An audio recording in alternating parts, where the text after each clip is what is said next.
കഥ ഭർത്താവ് ഭാഗം 61. വിനുവിൻ്റെ കയ്യിലിരുന്ന കത്തിയിൽ നിന്ന് അവൻ്റെ പിടിവിടുവിക്കാനായി സുകുമാരൻ കൂടുതൽ കരുത്തോടെ അവൻ്റെ കയ്യിൽ ചവിട്ടി.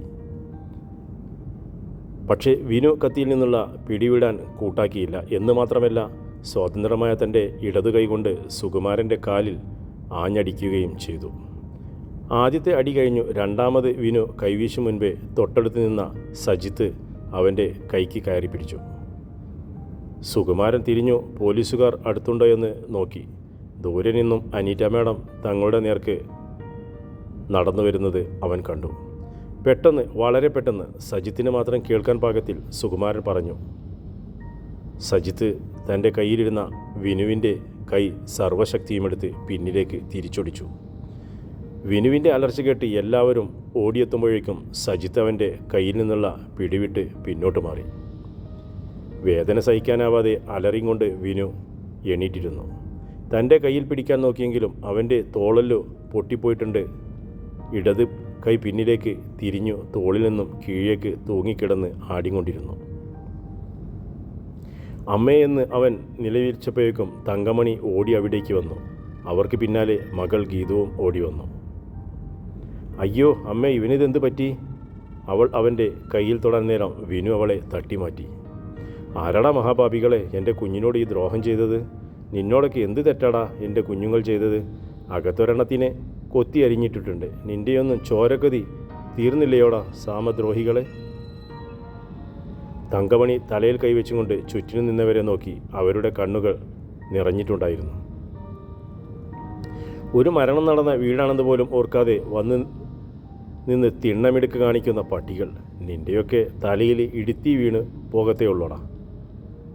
അവർ അവിടെ നിന്ന ആണുങ്ങളെ നോക്കി മുഷ്ടി ചുരുട്ടി പ്രാഗി. നിങ്ങളിവൻ്റെ തള്ളയാണോ പെണ്ണുപിള്ളേ?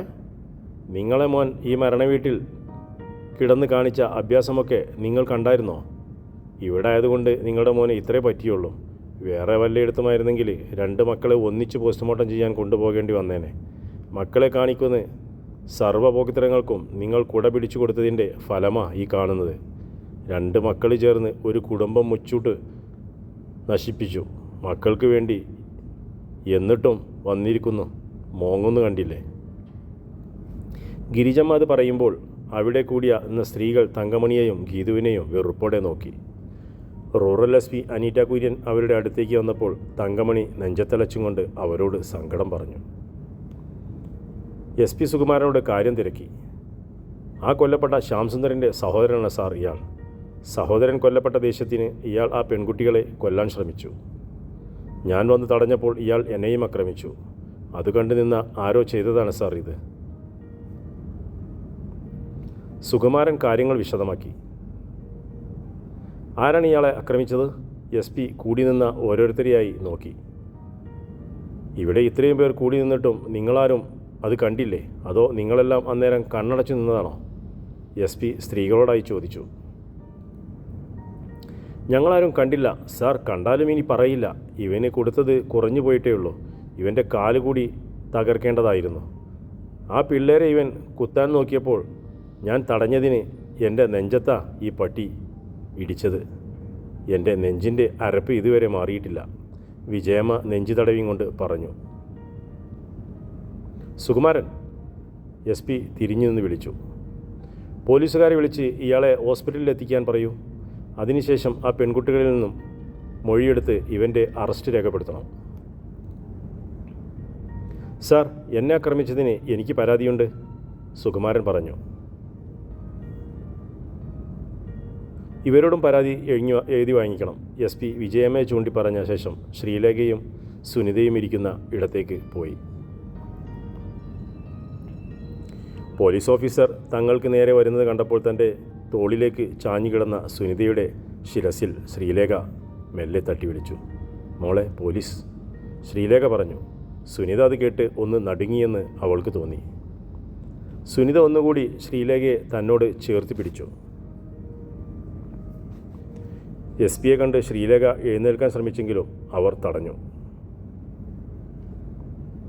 വിനുവിനെ ഹോസ്പിറ്റലിലേക്ക് മാറ്റാൻ വന്ന പോലീസുകാരെ വിളിച്ച് SP കൂടി നിൽക്കുന്നവരെ ദൂരേക്ക് മാറ്റാൻ ഉത്തരവിട്ടു. പോലീസുകാർ വന്ന് ശ്രീലേഖയുടെ ചുറ്റിനും നിന്നവരെയെല്ലാം ദൂരേക്ക് മാറ്റി. SP അനീറ്റ കുര്യൻ അവരോട് സംഭവങ്ങളുടെ വിശദീകരണം തേടി. അതുവരെയും ആരെയും ശ്രദ്ധിക്കാതിരുന്ന സുനിതയുടെ കണ്ണിൽ അപ്പോഴാണ് ആ രൂപം വീഴുന്നത്. അവൾ പിടച്ചിലോടെ ഒന്നുകൂടി സുകുമാരൻ്റെ മുഖത്തേക്ക് നോക്കി. അവനെ കാണെ അവളുടെ കണ്ണിലൂടെയും മനസ്സിലൂടെയും വിവിധ ഭാവങ്ങൾ മിന്നിമാഞ്ഞ് പോയിക്കൊണ്ടിരുന്നു. ചേച്ചി, അവൾ ഒരു വിറയലോടെ വിളിച്ചുകൊണ്ട് സുകുമാരന് നേർക്ക് വിരൽ ചൂണ്ടി. ശ്രീലേഖയുടെ മുഖത്തെ രക്തമയം പോലും വാർന്നു പോകുന്നത് അനീറ്റ കുര്യൻ കണ്ടു. പിന്നെ അവൾ ഏതോ ഒരു അപരിചിതനെ കണ്ട പോലെ മുഖം താഴ്ത്തി. ഇപ്പോൾ അവളുടെ മനസ്സ് ശൂന്യമായതുപോലെ അവളുടെ മുഖം വിളിച്ച് പറയുന്നുണ്ടായിരുന്നു. അപ്പോഴാണ് ഒരു പോലീസ് ഉദ്യോഗസ്ഥൻ ധൃതിയിൽ അവരുടെ അടുത്തേക്ക് വരുന്നത്. മാഡം, അവർക്ക് അറ്റാക്കാണെന്ന് തോന്നുന്നു, വിളിച്ചിട്ട് പ്രതികരണമില്ല. ആ പോലീസുകാരൻ പറഞ്ഞത് കേട്ട് SP ചാടി എണീറ്റു. പെട്ടെന്ന് ഹോസ്പിറ്റലിലേക്ക് മാറ്റ്, ആംബുലൻസ് കാത്തു നിൽക്കേണ്ട, നമ്മുടെ വാഹനമില്ലേ? സാറേ, എന്തു പറ്റി എൻ്റെ അമ്മയ്ക്ക്? എൻ്റെ അമ്മയ്ക്ക് എന്താ സാറേ? ശ്രീലേഖ സുനിതയെയും ചേർത്ത് പിടിച്ചുകൊണ്ട് എണീറ്റപ്പോഴേക്കും സുനിത മഴങ്ങി വീണു പോയിരുന്നു. ഒന്നുമില്ല ശ്രീലേഖ, അവിടെ ഇരുന്നോ. ആ കുട്ടിക്ക് കുടിക്കാൻ കുറച്ച് വെള്ളം കൊടുക്കൂ. അവർ പിന്നിലേക്ക് നോക്കി പറഞ്ഞു. ആരോ ഓടിപ്പോയി ഒരു ജഗ് നിറയെ വെള്ളവുമായി വന്നു.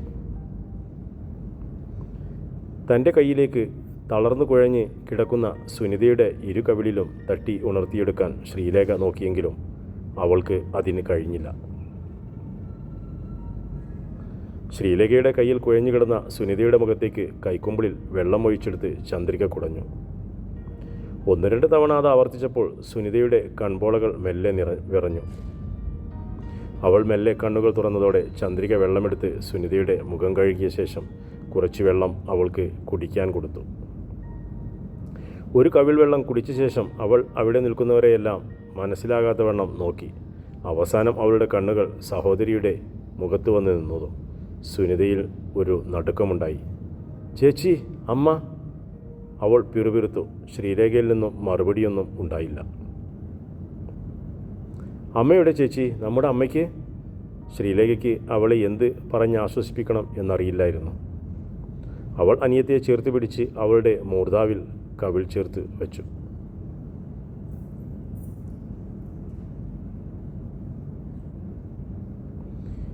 രവികൃഷ്ണൻ ഓഫീസിലേക്ക് മടങ്ങിപ്പോകാനായി ഇറങ്ങുമ്പോൾ ചെമ്പകുട്ടിയമ്മ അയാളെ കാത്തിരുന്നിട്ടെന്നോണം അദ്ദേഹത്തിൻ്റെ മുൻപിലേക്കെത്തി. നീ എന്നെ സജിത്തിൻ്റെ അടുത്തേക്കൊന്ന് വിട്ടേക്കുവോ മോനെ? അവർ അയാളോട് ചോദിച്ചു. സജിത്തിൻ്റെ അടുത്തേക്കോ? അവൻ ഇങ്ങോട്ട് വരുമ്പോൾ കണ്ടാൽ പോരെ അമ്മയ്ക്ക്? അമ്മ എന്തിനാ ഇപ്പോൾ അവൻ്റെ അടുത്തേക്ക് പോകുന്നത്? അവൻ പോയിട്ട് എന്തായി കാര്യങ്ങൾ എന്നറിയില്ലല്ലോ. കാര്യമറിയാനാണെങ്കിൽ അമ്മ TV-യിൽ ന്യൂസ് ചാനൽ വെച്ച് നോക്ക്, അതിലുണ്ടാവും എന്താ നടന്നതെന്ന് വിശദമായി. അമ്മയ്ക്ക് ഭാഗ്യമുണ്ടെങ്കിൽ നമ്മളെയെല്ലാം ധിക്കരിച്ച് ഇവിടെ നിന്ന് ഇറങ്ങിപ്പോയ കൊച്ചുമകനെയും ചിലപ്പോൾ അതിലെവിടെയെങ്കിലും കാണാൻ കഴിഞ്ഞേക്കും. അവിടേക്ക് വന്ന ജയകല പറഞ്ഞു. നീ പോടി അവിടുന്ന്. നിന്നോടാരെങ്കിലും ഇപ്പോൾ അഭിപ്രായം ചോദിച്ചോ? മനഃസാക്ഷിയില്ലാത്ത വർഗം. ചെമ്പകുട്ടിയമ്മ അവരെ ദേഷ്യത്തോടെ നോക്കി. മതിയമ്മേ, നാഴികക്ക് 40 വട്ടം അമ്മ എന്നെ ഓർമ്മിപ്പിക്കേണ്ട. എനിക്ക് മനഃസാക്ഷി ഇല്ലെന്ന് ഒരു തവണ പറഞ്ഞാൽ മതി, എനിക്ക് മനസ്സിലാകും. അത്രയും പറഞ്ഞിട്ട് ജയകല ഭർത്താവിന് നേരെ തിരിഞ്ഞു. രവിയേട്ടൻ ഓഫീസിൽ പോകുന്നുണ്ടെങ്കിൽ പോകാൻ നോക്ക്. അമ്മയുടെ വാചകം കേട്ടുകൊണ്ട് നിന്നാൽ ഇന്നവിടെ നിന്ന് പോവുകയേ ഉള്ളൂ. ഞാനും വരുന്നോടാ നിൻ്റെ കൂടെ. നീ ഓഫീസിലോട്ടോ ഏത് ഓഫീസിലോട്ടോ പൊക്കോ. എന്നെ ആ ബസ് സ്റ്റാൻഡിൻ്റെ അടുത്തുള്ള ഓട്ടോ സ്റ്റാൻഡിൽ ഇറക്കി വിട്ടാൽ മതി. ഞാനൊരു ഓട്ടോ വിളിച്ച് പോയിക്കൊള്ളാം. അമ്മയ്ക്കത് നിൻ്റെ കേടാ. അമ്മയ്ക്ക് അറിയാവോ അവൻ പോയിരിക്കുന്നിടത്ത് ചെന്നെത്താനുള്ള വഴി? ഞാൻ ചോദിച്ചും പറഞ്ഞും പോയിക്കോളാം. നീ അതോർത്ത് നെഞ്ചു പൊട്ടണ്ട. നിനക്ക് നിൻ്റെ ഭാര്യ പറയുന്നതിന് മറുവാക്കില്ലല്ലോ. നട്ടെല്ല് നിവർത്തി നിന്ന് സ്വന്തം മകനോടെങ്കിലും ഇത്തിരി സ്നേഹം കാണിക്കടാ അച്ചിക്കോന്ത. അമ്മ പറഞ്ഞത് വേലക്കാരി കേട്ടോ എന്നറിയാൻ അയാൾ തിരിഞ്ഞു നോക്കുമ്പോൾ കാണുന്നത് ജയകല തിരിഞ്ഞു നിന്ന് ചിരിക്കുന്ന കാഴ്ചയാണ്. അമ്മയ്ക്കിപ്പോൾ എന്താ വേണ്ടത്? സജിത്തിൻ്റെ അടുത്തേക്ക് പോണോ? വാ, വന്ന് വണ്ടിയിൽ കയറ്. ചെമ്പകക്കുട്ടി അമ്മയോട് പറഞ്ഞിട്ട് അയാൾ ജയകലയെ നോക്കി. താൻ വരുന്നുണ്ടോ? നമ്മളൊന്ന് അങ്ങോട്ട് ചെല്ലേണ്ടതല്ലേ? ഞാനും വരുന്നു. എന്നിട്ടാണോ അമ്മയോട് ഈ യുദ്ധം? ഇവിടുത്തെ കാര്യം തീരുമാനിക്കുന്നത് അമ്മയാണോ? ഇനി അമ്മ തീരുമാനിക്കുകയാണെങ്കിൽ അത് എന്നോടും കൂടെ ഒന്ന് ആലോചിക്കണ്ടേ? ജയകല അവർക്കൊപ്പം ചെന്ന് കാറിലേക്ക് കയറി.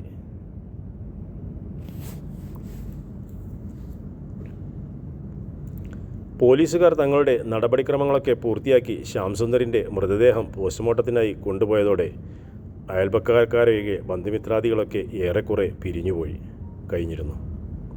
അവർക്കൊക്കെ ഇവിടെ നിന്നും ഒന്ന് രക്ഷപ്പെട്ടു പോയാൽ മതിയെന്നേ ഉണ്ടായിരുന്നുള്ളൂ എന്ന് തോന്നും അവരുടെ തിരക്ക് കണ്ടാൽ. സുനിതയും ശ്രീലേഖയും ചന്ദ്രികയും വിജയമ്മയും വീട്ടിലാണുള്ളത്. ചന്ദ്രിക ഫോണിൽ വിളിച്ച് എവിടെ എത്തിയെന്ന് ഗോപിനാഥനോട് അന്വേഷിച്ചപ്പോൾ അയാൾ തൃശ്ശൂർ എത്തിയിട്ടേ ഉണ്ടായിരുന്നുള്ളൂ.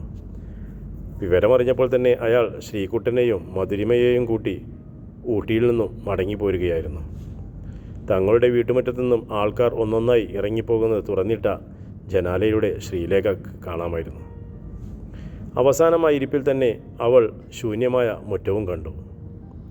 അത് തൻ്റെ വീടാണെന്ന് അവൾക്ക് വിശ്വസിക്കാൻ കഴിയുന്നില്ല. വൈകുന്നേരം ഡ്യൂട്ടി കഴിഞ്ഞു താൻ വന്നു കയറുന്ന വീട് ഇപ്പോൾ ആകെ അലങ്കോലപ്പെട്ടു കിടക്കുന്നു. ആ മുറ്റവും പറമ്പുമൊക്കെ ഇന്നലെ വരെ എന്ത് വെടിപ്പോടെ കിടന്നതാണ്. പൂരം കഴിഞ്ഞ അമ്പലപ്പറമ്പ് പോലെ മുറ്റവും ജരാനിരകൾ ബാധിച്ച വൃദ്ധമുഖം പോലെ തങ്ങളുടെ വീടും മാറിപ്പോയിരിക്കുന്നെന്ന് അവൾക്ക് തോന്നി. അമ്മയില്ലാത്ത വീടാണ് ഇനി അത്. അമ്മയുടെ തുടർന്നുള്ള ജീവിതം ഏത് വഴിയിലൂടെയൊക്കെ ഒഴുകിപ്പോകുമെന്നുള്ള ഓർമ്മയിൽ തന്നെ അവളുടെ നെഞ്ചു പൊടിഞ്ഞു. അമ്മയെ ഹോസ്പിറ്റലിലേക്ക് കൊണ്ടുപോയിട്ടുള്ള ഒരു വിവരവും അറിയാൻ കഴിഞ്ഞിട്ടില്ല. കൂടെ സജിത്തും കൂട്ടുകാരും പോയിട്ടുണ്ടെന്ന് ആരോ ഇടയ്ക്ക് പറയുന്നത് കേട്ടിരുന്നു. ശ്രീലേഖ ഇമകൾ വെട്ടാതെ നോക്കിയിരിക്കെ തങ്ങളുടെ വീട്ടുമുറ്റത്തേക്ക് ഒരു കാർ വന്നു നിൽക്കുന്നത് അവൾ കണ്ടു. കാറിൻ്റെ ഡോർ തുറന്ന് ഒരു മധ്യവയസ്കനും അയാളുടെ ഭാര്യയെ തോന്നിപ്പിക്കുന്ന ഒരു സ്ത്രീയും പുറത്തിറങ്ങുന്നു. തൊട്ടു പിന്നാലെ ഒരു വൃദ്ധ സ്ത്രീയും കാറിന് പുറത്തിറങ്ങുന്നു. അവരെ കണ്ട് അവരുടെ അടുത്തേക്ക് ബാഹുലേയൻ ചെല്ലുന്നതും അയാൾ ബാഹുലേയനോട് എന്തോ ചോദിക്കുന്നതും ബാഹുലേയൻ തങ്ങൾ ഇരിക്കുന്ന വിജയമ്മ ചേച്ചിയുടെ വീടിന് നേർക്ക് കൈ ചൂണ്ടുന്നതും ശ്രീലേഖ കണ്ടു. അവർ നടന്ന് വീടിന് നേർക്ക് വരുമ്പോഴാണ് അത് സജിത്തിൻ്റെ അമ്മയാണെന്ന് ശ്രീലേഖ തിരിച്ചറിഞ്ഞത്. തുടരും കഥയുടെ അടുത്ത ഭാഗം.